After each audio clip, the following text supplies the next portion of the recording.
ನಮಸ್ಕಾರ ವೀಕ್ಷಕರೇ, ನಾನು ಡಾಕ್ಟರ್ ಪತಂಜಲಿ ಶರ್ಮಾ. ನಮಸ್ತೆ, ನಾನು ಡಾಕ್ಟರ್ ಸೌಮ್ಯಶ್ರೀ ಶರ್ಮಾ, ಸಸ್ಯ ಸಂಜೀವಿನಿ ಪಂಚಕರ್ಮ ಆಸ್ಪತ್ರೆ, ಅಶೋಕವನ, ಗೋಕರ್ಣ. ಬ್ರಹ್ಮಶ್ರೀ ದೈವರಾತ ಕಥಾ ಮಾಲಿಕೆಯ 49ನೇ ಸಂಚಿಕೆಗೆ ನಿಮ್ಮೆಲ್ಲರಿಗೂ ಸ್ವಾಗತ, ಸುಸ್ವಾಗತ. ನಾವು ನಿಮಗೆ ಕಳೆದ ಸಂಚಿಕೆಯಲ್ಲಿ ಭಾರತದ ಪ್ರಪ್ರಥಮ ರಾಷ್ಟ್ರಪತಿಗಳಾಗಿರುವಂಥ ಬಾಬು ರಾಜೇಂದ್ರ ಪ್ರಸಾದ್ ಅವರು ನಮ್ಮ ಆಶ್ರಮಕ್ಕೆ ಭೇಟಿಯನ್ನು ಕೊಡ್ತಾರೆ. ಋಷಿಕುಲ ಯೋಗಾಶ್ರಮಕ್ಕೆ ಭೇಟಿಯನ್ನು ಕೊಡ್ತಾರೆ. ದೈವರಾತ್ರನ್ನು ನೋಡಿ ತುಂಬ ಸಂತೋಷ ಆಗತ್ತೆ. ದೈವರಾತ್ರ ಜೊತೆಗೆ ಸ್ವಲ್ಪ ಸಮಯವನ್ನು ಕಳೀತಾರೆ. ದೈವರಾತ್ರ ಮನೆಯಲ್ಲೇ ಊಟವನ್ನು ಕೂಡ ಮಾಡ್ತಾರೆ. ದೈವರಾತ್ರ ಧರ್ಮಪತ್ನಿ ಆಗಿರುವಂಥ ಶ್ರದ್ಧಾದೇವಿಯವರು ನಮ್ಮ ಹವ್ಯಕರ ಊಟವನ್ನು ಮಾಡಿ ಅವರಿಗೆ ಉಣಬಡಿಸ್ತಾರೆ. ತುಂಬ ಸಂತೋಷ ಆಗತ್ತೆ. ಅಷ್ಟೇ ಅಲ್ಲದೆ ದೈವರಾತ್ರರು ತಮ್ಮ ಸ್ವಂತ ಹೆಣ್ಮಕ್ಳಿಂದ ವೇದ ಘೋಷದ ಮೂಲಕ ರಾಷ್ಟ್ರಪತಿಗಳನ್ನ ಸ್ವಾಗತಿಸ್ತಾರೆ. ಇವೆಲ್ಲದರ ಬಗ್ಗೆ ನಾನು ನಿಮಗೆ ಕಳೆದ ಸಂಚಿಕೆಯಲ್ಲಿ ತಿಳಿಸಿಕೊಟ್ಟಿದ್ದೆ. ದೈವರಾತರು ತುಂಬ ಕೆಲಸವನ್ನು ಸಮಾಜಮುಖಿಯಾಗಿ ಕೂಡ ಮಾಡ್ತಾ ಇದ್ರು. ತಮ್ಮ ಆಶ್ರಮದಲ್ಲಿ ಏನು ಕೆಲಸ ಆಗ್ತಾ ಇತ್ತು ಸಮಾಜಮುಖಿಯಾಗಿ, ಅಷ್ಟೇ ಅಲ್ಲದೆ ಊರಿಗೂ ಕೂಡ ತುಂಬ ಕೆಲಸವನ್ನ ಮಾಡ್ತಾ ಇದ್ರು. ಅದಕ್ಕೆ ಒಂದು ನಿದರ್ಶನ ಅಂತಂದ್ರೆ ಗೋಕರ್ಣದಲ್ಲಿ ಅವರು ಸಂಸ್ಕೃತ ಪಾಠಶಾಲೆಗೆ ಸಂಸ್ಕೃತ ವಿದ್ಯಾಪೀಠ ಇಲ್ಲ ಆಗಬೇಕು ಅಂತ ರಾಷ್ಟ್ರಪತಿಗಳ ಮೂಲಕನೇ ಒಂದು ಅಡಿಗಲನ್ನು ಹಾಕ್ತಾರೆ. ಇದಕ್ಕೆ ಕಾರಣ ಏನು ಅಂತಂದ್ರೆ ದೈವರಾತ್ರ ಅಜ್ಜನಾಗಿರುವಂಥ ಗಣೇಶ್ ಶಾಸ್ತ್ರಿ ಅವರು ಕಾಶಿಗೆ ಹೋಗಿ ಸಂಸ್ಕೃತ ವಿದ್ಯಾಭ್ಯಾಸ ಮಾಡ್ಕೊಂಡು ಬಂದಿದ್ರು. ಅವ್ರು ಮನೆಯಲ್ಲೇ ಹೇಳ್ಕೊಡ್ತಿದ್ರು. ಇದನ್ನ ನೋಡಿ ದೈವರಾತ್ರರು ಇದು ಎಲ್ಲರಿಗೂ ಪ್ರಯೋಜನ ಆಗಲಿ ಅಂತ ಗೋಕರ್ಣದಲ್ಲಿ ಒಂದು ಅಡಿಗಲನ್ನು ಹಾಕ್ತಾರೆ. ರಾಷ್ಟ್ರಪತಿಗಳು ಬಂದಾಗಲೇ ಆ ಕಾರ್ಯಕ್ರಮ ಕೂಡ ಆಗತ್ತೆ. ಅದಕ್ಕೆ ಮೇಧಾ ದಕ್ಷಿಣಾಮೂರ್ತಿ ಅಂತ ಒಂದು ಹೆಸರನ್ನ ಇಡ್ತಾರೆ. ಅದ್ರ ಬಗ್ಗೆ ಸವಿವರವಾಗಿ ತಿಳ್ಕೊಳ್ಳುವ. ದೈವರಾತರ ಅಜ್ಜ ತಾಯಿಯ ತಂದೆ ಗಣೇಶ ಶಾಸ್ತ್ರಿಗಳು ಕಾಶಿಗೆ ಹೋಗಿ ಸಂಸ್ಕೃತ ವಿದ್ಯಾಭ್ಯಾಸ ಮಾಡಿ ಬಂದಿದ್ದರು. ಅವರು ಆಸಕ್ತ ವಿದ್ಯಾರ್ಥಿಗಳಿಗಾಗಿ ಗೋಕರ್ಣದಲ್ಲಿ ತಮ್ಮ ಮನೆಯಲ್ಲಿಯೇ ಸಂಸ್ಕೃತ ಪಾಠಶಾಲೆಯನ್ನ ಪ್ರಾರಂಭಿಸಿದರು. ಮುಂದೆ ಆ ಪಾಠಶಾಲೆಗೆ ದೈವರಾತರು ಮೇಧಾ ದಕ್ಷಿಣಮೂರ್ತಿ ವಿದ್ಯಾಪೀಠ ಎಂದು ನಾಮಕರಣ ಮಾಡಿ ಅದು ಅಭಿವೃದ್ಧಿಗೊಳ್ಳುವಂತೆ ಮಾಡಿದರು. ರಾಜೇಂದ್ರ ಪ್ರಸಾದರು ಗೋಕರ್ಣಕ್ಕೆ ಬಂದ ಈ ಸಂದರ್ಭದಲ್ಲಿ ದೈವರಾತರ ಕೋರಿಕೆಯಂತೆ ನೂತನ ಕಟ್ಟಡಕ್ಕೆ ಅಡಿಗಲ್ಲನ್ನ ಇಟ್ಟರು. ರಾಜೇಂದ್ರ ಪ್ರಸಾದರು ಮಹಾರಾಷ್ಟ್ರ ರಾಜ್ಯದ ನಾಸಿಕವೇ ಮೊದಲಾದ ಸುತ್ತಮುತ್ತಲಿನ ಪ್ರದೇಶಗಳ ಪ್ರವಾಸ ಕೈಗೊಳ್ಳುವಾಗ ದೈವರಾತರನ್ನು ತಮ್ಮ ಜೊತೆಗೆ ಕರೆದೊಯ್ದಿದ್ದರು. ಅಲ್ಲಿಯ ಪ್ರೇಕ್ಷಣೀಯ ಸ್ಥಳಗಳಲ್ಲಿ ಸಂಚರಿಸುತ್ತಾ ಅವರು ತ್ರಯಂಬಕೇಶ್ವರ ಕ್ಷೇತ್ರವನ್ನು ಮತ್ತು ಅಲ್ಲಿನ ಅಂತರ್ಗತ ಗುಹೆಯಲ್ಲಿನ ಶಿಲ್ಪಕಲಾ ವೈಭವಗಳ ವೈಶಿಷ್ಟ್ಯವನ್ನ ನೋಡಿ ಆನಂದಿಸಿದರು. ಜಗನ್ನಾಥಪುರಿಯ ವಿಶ್ವ ಸಂಸ್ಕೃತ ಸಮ್ಮೇಳನದಲ್ಲಿ ದೈವರಾತರು ರಾಜೇಂದ್ರ ಪ್ರಸಾದರನ್ನ ಕುರಿತು ಗೀರ್ವಾಣ ಭಾಷೆಯಲ್ಲಿ ಮಾರ್ಮಿಕವಾಗಿ ಹೀಗೆ ಪ್ರಶಂಸಿಸಿದ್ದಾರೆ. ಅದರ ಸಂಕ್ಷಿಪ್ತ ರೂಪ ಇಲ್ಲಿದೆ. ಸಂಪ್ರತಿ ಪ್ರಸ್ತುತೆ ಅಸ್ಮಿನ್ ಕಲಿಕಾಲೆ ಸಂಸ್ಕೃತ ಭಾರತೀ ತತ್ವಸ್ಯ ಪ್ರಕಾಶನೇನ ವಿಶ್ವ ಕಲ್ಯಾಣಾರ್ಥಂ ಪ್ರಸ್ತುತೋಯಂ ಸಂಸ್ಕೃತ ವಿಶ್ವ ಪರಿಷತ್ ಸಮಾರಂಭಃ ಸ್ವಕೀಯಂ ಇದಂ ಪರಮಂ ಧ್ಯೇಯಂ ಅಚಿರಾದೇವ ಸಾಧಯಿತುಂ ಪ್ರಭವತು ನಿಖಿಲ ಜಗದಧ್ಯಕ್ಷಸ್ಯ ಪರಮೈಶ್ವರ್ಯ ಪರಿಪೂರ್ಣಸ್ಯ ಶ್ರೀ ಭಗವತೋ ರಾಜೇಂದ್ರಸ್ಯ ಪ್ರಸಾದಾದಿತಿ ಸರ್ವಚ್ಛಂದಸಾಂ ವರ್ಷಕಂ ಛಂದೋಮುಖೇನ ಸಮಭ್ಯರ್ಥಯೇ ಸ ಘಾ ರಾಜೇಂದ್ರ ಆದಭನ್ನಃ ಇತಿ. ತಥೈವ ಪುನಃ ಶ್ರೀ ಭಾರತಾಧ್ಯಕ್ಷಸ್ಯ ಸಂಸ್ಕೃತ ವಿಶ್ವ ಪರಿಷದಧ್ಯಕ್ಷಸ್ಯ ಶ್ರೀ ರಾಜೇಂದ್ರ ಪ್ರಸಾದಸ್ಯ ಸಮಾಶ್ರಯೇಣ ಸಂಯೋಜನೇನ ಚ ಸಂಸ್ಕೃತ ವಿದ್ಯಾಭ್ಯುದಯಂ ಧ್ಯೇಯಂ ಸಿದ್ಧ್ಯತು. ಭಾರತದ 2ನೇ ರಾಷ್ಟ್ರಪತಿಯಾದ ಡಾಕ್ಟರ್ ರಾಧಾಕೃಷ್ಣನ್ ಅವರು ವೈದಿಕ ತತ್ವಗಳು ಮತ್ತು ಆಧ್ಯಾತ್ಮದ ಬಗ್ಗೆ ಬಹಳ ಪ್ರೀತಿಯುಳ್ಳವರಾಗಿದ್ದರು. ಸ್ವತಃ ಶ್ರೇಷ್ಠ ಜ್ಞಾನಿಯೂ ಸಂಸ್ಕೃತ ವಿದ್ವಾಂಸರೂ ಆಗಿದ್ದ ಅವರು ಪ್ರಸ್ಥಾನತ್ರಯಿ, ಭಗವದ್ಗೀತಾ, ಉಪನಿಷತ್ ಮತ್ತು ಬ್ರಹ್ಮಸೂತ್ರ ಗ್ರಂಥಗಳ ಮೇಲೆ ಆಂಗ್ಲ ಭಾಷೆಯಲ್ಲಿ ಪುಸ್ತಕಗಳನ್ನು ರಚಿಸಿದ್ದಾರೆ. ಇವರಿಗೆ ಕಾವ್ಯಕಂಠ ವಾಸಿಷ್ಠ ಗಣಪತಿ ಮುನಿಗಳಲ್ಲಿ ಅತ್ಯಂತ ಭಕ್ತಿ, ಶ್ರದ್ಧೆ, ಗೌರವಗಳಿದ್ದು ಆತ್ಮೀಯ ಸಂಬಂಧವನ್ನ ಹೊಂದಿದ್ದರು.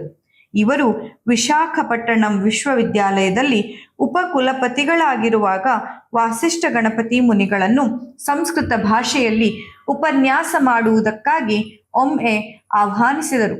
ಆ ವೇಳೆಗೆ ರಾಧಾಕೃಷ್ಣನ್ ಅವರು ಗಣಪತಿ ಮುನಿಗಳ ಅಗಾಧ ಪ್ರತಿಭೆಯನ್ನ ವರ್ಣಿಸುತ್ತಾ ವೈದಿಕ ತತ್ವಗಳ ಬಗೆಗೆ ಅಪಾರ ಜ್ಞಾನವನ್ನ ಹೊಂದಿರುವ ಇವರಂತಹ ಮಹಾನ್ ವಿದ್ವಾಂಸರು ಇಂದು ನಮ್ಮಲ್ಲಿ ಬೇರೆ ಯಾರೊಬ್ಬರೂ ಇಲ್ಲ ಎಂದು ಮುಕ್ತ ಕಂಠದಿಂದ ಶ್ಲಾಘಿಸಿದರು. ಇದಕ್ಕೂ ಪೂರ್ವದಲ್ಲಿಯೇ ದೈವರಾತರು ವಾಸಿಷ್ಠ ಗಣಪತಿ ಮುನಿಗಳ ಅಂತೆವಾಸಿಗಳೆಂಬುದು ರಾಧಾಕೃಷ್ಣನ್ ಅವರಿಗೆ ತಿಳಿದಿತ್ತು. ರಾಜೇಂದ್ರ ಪ್ರಸಾದರು ರಾಷ್ಟ್ರಪತಿಗಳಾಗಿದ್ದ ಸಮಯವದು. ದೈವರಾತರು ರಾಷ್ಟ್ರಪತಿ ಭವನದಲ್ಲಿ ತಂಗಿರುವಾಗ ಅದೊಂದು ದಿನ ರಾಧಾಕೃಷ್ಣನ್ ಅವರು ದೈವರಾತರನ್ನ ತಮ್ಮ ನಿವಾಸಕ್ಕೆ ಆಮಂತ್ರಿಸಿದರು. ಆ ವೇಳೆಯಲ್ಲಿ ದೈವರಾತರು ತಾವು ರಚಿಸಿದ ವೈದಿಕ ತತ್ವಗಳನ್ನೊಳಗೊಂಡ ವಿಶ್ವಚಕ್ರ, ವಿಶ್ವರಥ ಮುಂತಾದ ಬೃಹತ್ ನಕ್ಷೆ ಮತ್ತು ಚಿತ್ರಪಟಗಳನ್ನು ಪ್ರದರ್ಶಿಸಿ ಬಿಂದು, ರೇಖಾ, ಕೋನ, ವರ್ಣ ಮತ್ತು ಮುದ್ರಾ ಈ ಸಂಕೇತಗಳು ವೈದಿಕ ಸಾಹಿತ್ಯದಲ್ಲಿ ಯಾವ ರೀತಿ ಹೇಗೆ ನಿರೂಪಿಸಲ್ಪಟ್ಟಿವೆ ಎಂಬುದನ್ನು ರಾಧಾಕೃಷ್ಣನ್ ಅವರಿಗೆ ತಮಿಳಿನಲ್ಲಿ ವಿವರಿಸಿದ್ದರು. ಎಷ್ಟು ಸಂತೋಷದ ವಿಚಾರ ನೋಡಿ. ರಾಷ್ಟ್ರಪತಿಗಳು ಹಾಗೂ ದೈವರಾತರು ಆ ಸಂಬಂಧ ಒಂದು ದಿನದಲ್ಲಾಗಿತ್ತು. ಇದು ಯಾರೋ ಒಬ್ರು ಬಂದರು, ರಾಷ್ಟ್ರಪತಿಗಳು ಭೇಟಿ ಕೊಟ್ಟರು, ಹೋದ್ರು, ಆ ರೀತಿ ಅಲ್ಲ. ಇದು ರಾಷ್ಟ್ರಪತಿಗಳು ಹಾಗೂ ರಾಷ್ಟ್ರಪತಿಗಳಾಗಿರುವಂಥ ಬಾಬು ರಾಜೇಂದ್ರ ಪ್ರಸಾದ್ ಅವರು ಹಾಗೂ ದೈವರಾತ್ರ ಸಂಬಂಧ ಅತ್ಯಂತ ಅನ್ಯೋನ್ಯವಾಗಿತ್ತು. ಇದು ಸ್ವಾತಂತ್ರ್ಯದ ಪೂರ್ವದಿಂದ ಬಂತು. ಸ್ವಾತಂತ್ರ್ಯ ಆದ್ಮೇಲೂ ಕೂಡ ಇದೇ ಒಂದು ಸಂಬಂಧ ಮುಂದುವರಿಯುತ್ತೆ. ತನ್ನ ಗುರುವಿಗೋಸ್ಕರ ಗುರುನ ಆಶ್ರಮ ನೋಡ್ಲಿಕ್ಕೆ ಗೋಕರ್ಣಕ್ಕೆ ಭೇಟಿ ಕೊಡ್ತಾರೆ. ಅಷ್ಟೇ ಅಲ್ಲದೆ ಹೋಗ್ಬೇಕಿದ್ರೆ ಬೇರೆ ಬೇರೆ ಕಡೆ ಭೇಟಿ ಕೊಡ್ಬೇಕಿದ್ರೆ ತನ್ನ ಗುರುಗಳನ್ನ ಕರ್ಕೊಂಡು ಹೋಗ್ತಾರೆ. ಅಷ್ಟೇ ಅಲ್ಲದೆ ರಾಷ್ಟ್ರಪತಿ ಭವನದಲ್ಲಿ ಅಂದ್ರೆ ತಮ್ಮ ಒಂದು ನಿವಾಸದಲ್ಲಿ ದೈವರಾತ್ರಿಗೆ ಎಷ್ಟೊತ್ತಿಗೆ ಬೇಕೋ ಅಷ್ಟೊತ್ತಿಗೆ ಬರ್ಲಿಕ್ಕೆ, ಅಲ್ಲಿ ಉಳ್ಕೊಳ್ಳಿಕ್ಕೆ ವ್ಯವಸ್ಥೆಯನ್ನ ಮಾಡಿಟ್ಟಿದ್ರು. ಅವರಿಗೆ ಅಧ್ಯಯನಕ್ಕೆ ಏನ್ ಬೇಕೋ ಆ ಒಂದು ವ್ಯವಸ್ಥೆಯನ್ನ ಮಾಡಿಟ್ಟಿದ್ರು. ಅಷ್ಟೇ ಅಲ್ಲದೆ ರಾಧಾಕೃಷ್ಣನ್ ಅವರು ಅಲ್ಲಿ ಬಂದಾಗ ಇದನ್ನೆಲ್ಲ ಅವರು ತೋರಿಸ್ತಾರೆ. ಅವರು ಬಿಡಿಸಿರುವಂತ ಚಿತ್ರಗಳಿರ್ಬೋದು, ಪಟಗಳಿರ್ಬೋದು, ಕಲಾಕೃತಿಗಳನ್ನೆಲ್ಲ ತೋರಿಸ್ತಾರೆ. ರಾಧಾಕೃಷ್ಣನ್ ಅವರು ಕೂಡ ಈ ಒಂದು ವೇದದಲ್ಲಿ ಹಾಗೂ ಈ ಒಂದು ನಮ್ಮ ಸಂಸ್ಕೃತಿಯಲ್ಲಿ ತುಂಬಾ ಆಸಕ್ತಿ ಉಳ್ಳವರಾಗಿದ್ದರು. ಇವುಗಳ ಬಗ್ಗೆ ಎಲ್ಲ ವಿವರಿಸ್ತಾರೆ. ಅದನ್ನ ಅವ್ರು ತಮಿಳಿನಲ್ಲೇ ವಿವರಿಸ್ತಾರೆ. ಯಾಕಂತಂದ್ರೆ ದೈವರಾತ್ರಿಗೆ ತಮಿಳು ಕೂಡ ಚೆನ್ನಾಗಿ ಬರ್ತಿತ್ತು. ಅವರು ತಮಿಳ್ನಾಡಿನಲ್ಲಿ ಇದ್ದಾಗ, ರಮಣ ಮಹರ್ಷಿಗಳ ಜೊತೆ ಇದ್ದಾಗ ಅಲ್ಲಿ ತುಂಬಾ ಸಮಯನ ಕಳೆದಿದ್ರು. ಆದ್ರಿಂದ ದೈವರಾತ್ರು ಹೆಚ್ಚು ಕಡಿಮೆ ನಮ್ಮ ಭಾರತೀಯ ಎಲ್ಲ ಭಾಷೆಯನ್ನು ಮಾತಾಡ್ತಿದ್ರು. ಮರಾಠಿ, ತೆಲುಗು, ತಮಿಳು, ಕನ್ನಡ, ಹಿಂದಿ ಮತ್ತು ತಿಗಳಾರಿ ಅಂತ ಹೇಳ್ತಾರೆ. ಬೇರೆ ಬೇರೆ ಭಾಷೆಗಳನ್ನೆಲ್ಲದನ್ನು ಕೂಡ ದೈವರಾತ್ರು ಕಲ್ತ್ಕೊಂಡಿದ್ರು. ಸಂಸ್ಕೃತ ಅಂತೂ ನಿರರ್ಗಳವಾಗಿ ಬರ್ತಿತ್ತು.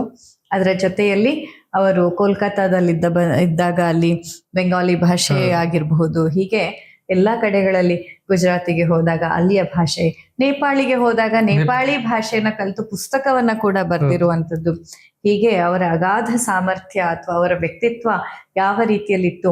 ಒಬ್ಬ ರಾಷ್ಟ್ರಪತಿಗಳ ಜೊತೆಯಲ್ಲಿ ಎಲ್ಲಾ ಕಡೆಯಲ್ಲಿ ಪ್ರವಾಸ ಕೈಗೊಳ್ಳೋದು ಇದು ಒಂದು ಚಿಕ್ಕ ಮಾತಲ್ಲ. ಇಂತಹ ಅದ್ಭುತವಾದಂತಹ ವ್ಯಕ್ತಿ ನಮ್ಮ ಬ್ರಹ್ಮಶ್ರೀ ದೈವರಾತರಾಗಿದ್ರು ಅನ್ನೋದು ತುಂಬಾ ಹೆಮ್ಮೆಯ ವಿಷಯ. ಇದು ಗೋಕರ್ಣಕ್ಕೆ ಹೆಮ್ಮೆ, ನಮ್ಮ ರಾಜ್ಯಕ್ಕೆ ಹೆಮ್ಮೆ, ಕನ್ನಡಿಗರಿಗೆ ಹೆಮ್ಮೆ ಅಲ್ವಾ ಇದು? ನಿಜ. ನಮ್ಮ ಇಡೀ ಕರ್ನಾಟಕದ ಪ್ರತಿಯೊಬ್ಬರು ಹೆಮ್ಮೆ ಪಡುವಂತಹ ವ್ಯಕ್ತಿ ಬ್ರಹ್ಮಶ್ರೀ ದೈವರಾತರು. ಸಮಯದ ಆಟದಲ್ಲಿ ಇವರೆಲ್ಲ ನಮ್ಮ ಕಣ್ಮರೆಯಾಗಿ ಹೋಗಿದ್ದಾರೆ, ಮರೆತು ಹೋಗಿದ್ದಾರೆ. ಎಷ್ಟೋ ಜನರಿಗೆ ಇವರ ಬಗ್ಗೆ ಗೊತ್ತಿಲ್ಲ. ಆದ್ರೆ ರಾಷ್ಟ್ರಪತಿಗಳ ಒಂದು ಮಟ್ಟದಲ್ಲಿ ನಮ್ಮ ಕರ್ನಾಟಕದ ಒಬ್ರು ಇಷ್ಟೊಂದು ಹೆಸರುವಾಸಿಯಾಗಿದ್ರು, ಇಷ್ಟೊಂದು ಅವರಿಗೆ ಹತ್ತಿರದ ಅವರಾಗಿದ್ರು ಅಂತಂದ್ರೆ ನಮ್ಮ ಇಡೀ ಕರ್ನಾಟಕ ಹೆಮ್ಮೆ ಪಡ್ಬೇಕು ಅಲ್ವಾ? ದೈವರಾತ್ರ ಜೀವನ ಅತ್ಯಂತ ಸರಳ ಜೀವನ ಆಗಿತ್ತು. ಯಾವುದೇ ಆಡಂಬರಗಳಿಲ್ಲಾಗಿತ್ತು. ಈಗ ದೈವರಾತ್ರ ಹಾಗಿದ್ರು ಹೀಗಿದ್ರು ಅಂತ ಪ್ರಚಾರ ಮಾಡ್ಲಿಕ್ಕೆ ಕೂಡ ಏನೂ ಇಲ್ಲಾಗಿತ್ತು. ಆದರೆ ದೈವರಾತ್ರಲ್ಲಿರುವಂತಹ ಆ ಒಂದು ದೈವಿ ಶಕ್ತಿಯನ್ನ ರಾಷ್ಟ್ರಪತಿಗಳು ಗುರುತಿಸಿ ಅವರ ಜೊತೆಗೆ ಇರ್ತಿದ್ರು. ನೋಡಿ ಏನು ಸಂತೋಷವನ್ನು ಕೊಡುತ್ತೆ ಅಂತಂದ್ರೆ ಅಂಥ ವ್ಯಕ್ತಿಗಳ ಜೊತೆಗೆ ಇರುವುದೇ ಒಂದು ನೆಮ್ಮದಿ ಹಾಗೂ ಸಂತೋಷವನ್ನು ಕೊಡುತ್ತೆ. ನಿಜ. ಮತ್ತೆ ಆಗಿನ ಕಾಲದಲ್ಲಿ ಅವ್ರು ಎಂಥ ದೊಡ್ಡ ಸೆಲೆಬ್ರಿಟಿ ಆಗಿದ್ದಿರ್ಬೋದು, ಅಂಥವ್ರನ್ನ ನಾವೀಗ ಮರ್ತು ಬಿಟ್ಟಿದ್ದೀವಿ ಅನ್ನುವಂಥದ್ದು ತುಂಬಾ ಆಶ್ಚರ್ಯವಾದ ವಿಷಯ. ನಾವು ಪ್ರತಿ ವರ್ಷ ಪುಷ್ಯ ಶುಕ್ಲ ಪಂಚಮಿಯ ದಿವಸ ಬ್ರಹ್ಮರ್ಷಿ ದೈವರಾತರ ಜಯಂತಿಯನ್ನ ಮಾಡ್ತೇವೆ. ನಮ್ಮ ಅಶೋಕವನದಲ್ಲಿ ಅವರು ಇಲ್ಲೇ ವಾಸವಾಗಿದ್ರು. ಅದೇ ಒಂದು ಜಾಗದಲ್ಲಿ ಇವತ್ತು ನಾವು ದೈವರಾತ್ರ ಧರಿತ್ರಿಯಲ್ಲೇ ದೈವರಾತ್ರ ಜಯಂತಿಯನ್ನ ಆಚರಣೆ ಮಾಡ್ತಾ ಇದ್ದೇವೆ. ತಾವೆಲ್ಲರೂ ಕೂಡ ಈ ಒಂದು ಜಯಂತಿಗೆ ಬರ್ಬೋದು. ದೈವರಾತ್ರ ಭಜನೆಗಳನ್ನ ಹೇಳ್ತೇವೆ. ತಾವೆಲ್ಲರೂ ಕೂಡ ಈ ಒಂದು ಭಜನೆಯಲ್ಲಿ ಪಾಲ್ಗೊಳ್ಳಬಹುದು. ಅವತ್ತಿನ ದಿನ ಈ ವರ್ಷ ಡಿಸೆಂಬರ್ 25, 2025ನೇ ಇಸ್ವಿಯಂದು ಬಂದಿದೆ. ಹಾಗಾಗಿ ತಮ್ಮೆಲ್ಲರಿಗೂ ಈ ಒಂದು ವಿಡಿಯೋ ಮುಖಾಂತರ ಇನ್ನೊಮ್ಮೆ ಆತ್ಮೀಯವಾದಂತಹ ಸ್ವಾಗತವನ್ನ ನಾವಿಬ್ಬರು ನಮ್ಮೆಲ್ಲ ಸಂಸ್ಥೆಯ ಪರವಾಗಿ, ನಮ್ಮ ಕುಟುಂಬದ ಪ್ರತಿಯೊಬ್ಬ ಸದಸ್ಯರ ಪರವಾಗಿ ನಿಮ್ಮನ್ನ ಆಹ್ವಾನಿಸುತ್ತೇವೆ. ಯಾಕಂತಂದ್ರೆ ಇದು ನಾನು, ನೀವು, ಇವರು, ಅವರು ಅಂತ ಕರೆದು ಮಾಡುವಂತಹ ಒಂದು ಸಂಭ್ರಮ ಅಲ್ಲ.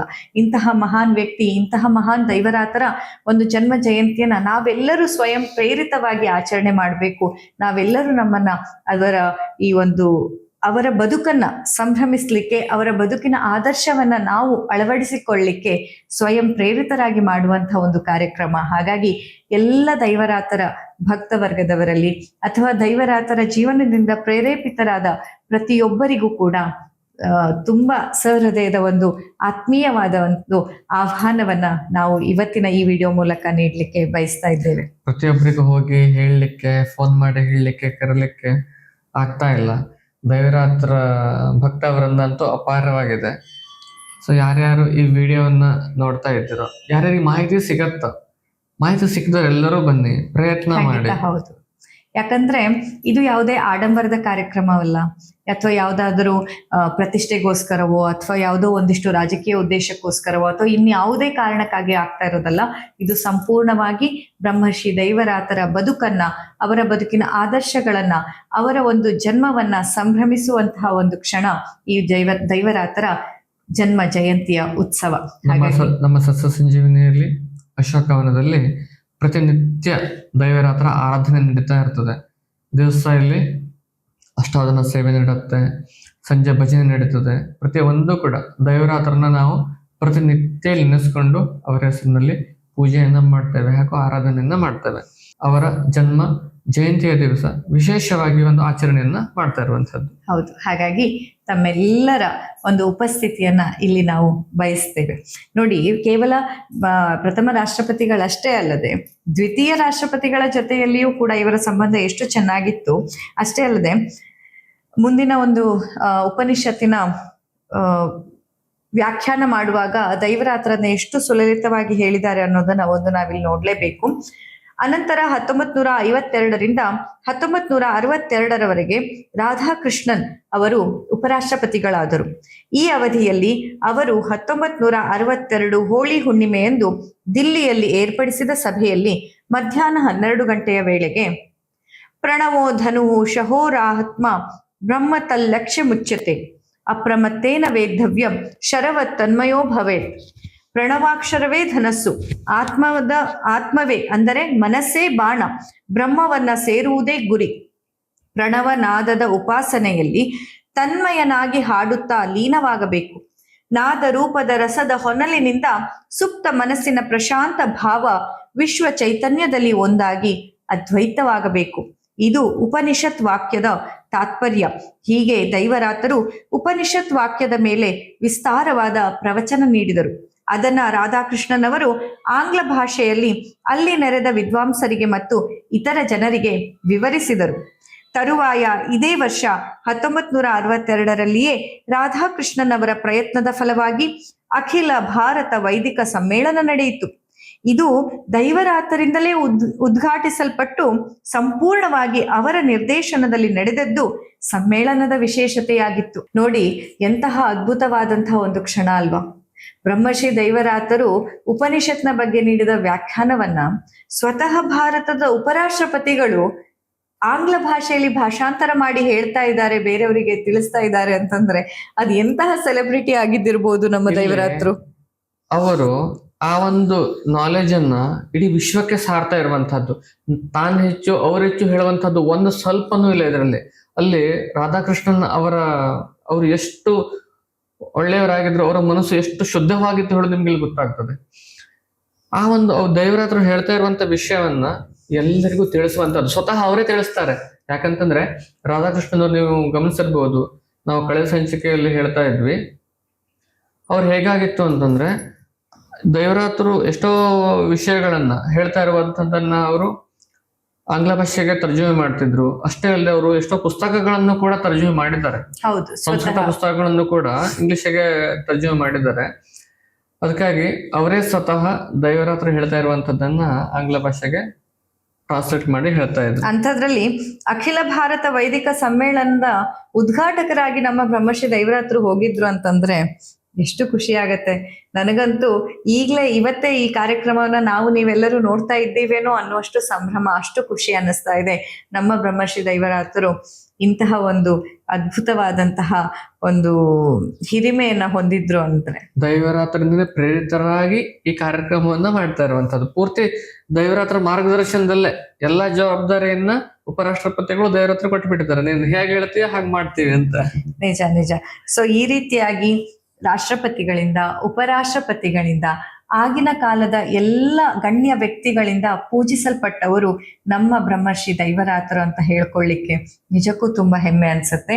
ಅಟ್ ದ ಸೇಮ್ ಟೈಮ್ ಇನ್ನಷ್ಟು ಹೆಚ್ಚಿನ ಜವಾಬ್ದಾರಿ ನಿಮ್ಮೆಲ್ಲರ ಮೇಲಿದೆ. ಯಾಕಂದ್ರೆ ಇಂತಹ ಬ್ರಹ್ಮಶ್ರೀ ದೈವರಾತರ ಒಂದು ಮಾರ್ಗದರ್ಶನದಲ್ಲಿ ನೀವು ಕೂಡ ನಮ್ಮ ಜೀವನವನ್ನ ಇನ್ನಷ್ಟು ಆದರ್ಶದಿಂದ ನಡೆಸ್ಕೊಂಡು ಹೋಗ್ಬೇಕು. ಬ್ರಹ್ಮಶ್ರೀ ದೈವರಾತರ ಶಿಷ್ಯರು ನಾವು ಅಂತ ಹೇಳುವಾಗ, ಅವರ ಕುಟುಂಬದವರು ಅಂತ ನಾವು ಹೇಳುವಾಗ ಕೇವಲ ಅವ್ರು ಹಿಂಗ್ ಮಾಡಿದ್ರು ಇವ್ರು ಹಂಗ್ ಮಾಡಿದ್ರು ಅಷ್ಟೇ ಹೇಳ್ಕೊಂಡು ನಮ್ಮ ಹಿರಿಮೆ ಮಾಡ್ಕೊಳ್ಳೋದಲ್ಲ. ಅವರು ಹಾಗೆ ಮಾಡಿದ್ರು, ನಾವು ಹೀಗೆ ಮಾಡಿದ್ದೇವೆ, ಅವರ ಮಾರ್ಗದರ್ಶನದಲ್ಲಿ ಅವರು ಮಾಡಿದ ಪ್ರತಿ ಕೆಲಸವನ್ನ ನೀವೆಲ್ಲರೂ ಸೇರಿ ಮುಂದುವರ್ಸ್ಕೊಂಡು ಹೋಗಿದ್ದೇವೆ ಅಂತ ಹೆಮ್ಮೆಯಿಂದ ಹೇಳೋ ಹಾಗಾಗ್ಬೇಕೇ ಹೊರತಾಗಿ ಇನ್ನೊಂದು ಕಾಲ ಇತ್ತು, ಹೀಗೆಲ್ಲ ಇತ್ತು, ಈಗೇನು ಮಾಡಕ್ಕಾಗಿಲ್ಲ ಅಂತ ನಾವು ಉದಾಸೀನವನ್ನ ತೋರಿಸೋದು ಖಂಡಿತವಾಗಿ ಸರಿಯಲ್ಲ. ಬ್ರಹ್ಮಶ್ರೀ ದೈವರಾತರ ಒಂದು ಬದುಕಿಗೆ ನಿಜಕ್ಕೂ ನಾವು ಗೌರವ ನೀಡಬೇಕು ಅಂತಂದ್ರೆ ನಾವೆಲ್ಲ ಪುನಃ ಈ ಎಲ್ಲ ಕೆಲಸ ಕಾರ್ಯಗಳನ್ನ ನಮ್ಮ ಜವಾಬ್ದಾರಿ ಅಂತ ಅಂದ್ಕೊಂಡು ನಾವು ನಿಭಾಯಿಸ್ಕೊಂಡು ಹೋಗ್ಬೇಕು. ಇವತ್ತು ನಮ್ಮ ಸಸ್ಯ ಸಂಜೀವಿನಿ ನಡೀತಾ ಇದೆ ಅಂತಂದ್ರೆ, ನಮ್ಮ ಗೋಶಾಲ ನಡೀತಾ ಇದೆ ಅಂತಂದ್ರೆ ಎಲ್ಲದಕ್ಕೂ ಕೂಡ ಬ್ರಹ್ಮರ್ಷಿ ದೈವರಾತರ ಆಶೀರ್ವಾದನೆ ಕಾರಣ. ಅವರ ಉಪಸ್ಥಿತಿ ಇಲ್ಲೇ ಇದೆ, ಅವ್ರು ನಡ್ಸ್ಕೊಂಡು ಹೋಗ್ತಾ ಇದ್ದಾರೆ, ಇಷ್ಟನ್ನೇ ನಾವು ಹೇಳ್ಬೋದು ಇಲ್ಲಿ. ಹೌದು, ಖಂಡಿತವಾಗಿ ಹೌದು. ಅದೇ ನಿಟ್ಟಿನಲ್ಲಿ ನಾವು ಈಗ ಒಂದು ಹೊಸದಾದ ಗೋಶಾಲೆ, ಮುಕ್ತ ಗೋಶಾಲೆಯನ್ನ ಸುಸಜ್ಜಿತವಾದ ಒಂದು ಕಟ್ಟಡವನ್ನ ಕಟ್ತಾ ಇದ್ದೇವೆ. ಆಲ್ಮೋಸ್ಟ್ ಒಂದು 300 ಆಕಳುಗಳು ತುಂಬಾ ಸ್ವಚ್ಛಂದವಾಗಿ ಆರೋಗ್ಯದಿಂದ ಸುರಕ್ಷತೆಯಿಂದ ಬದುಕುವ ರೀತಿಯಲ್ಲಿ ಆಗೋ ಹಾಗೆ ಒಂದು ಕಟ್ಟಡವನ್ನ ಕಟ್ತಾ ಇದ್ದೇವೆ.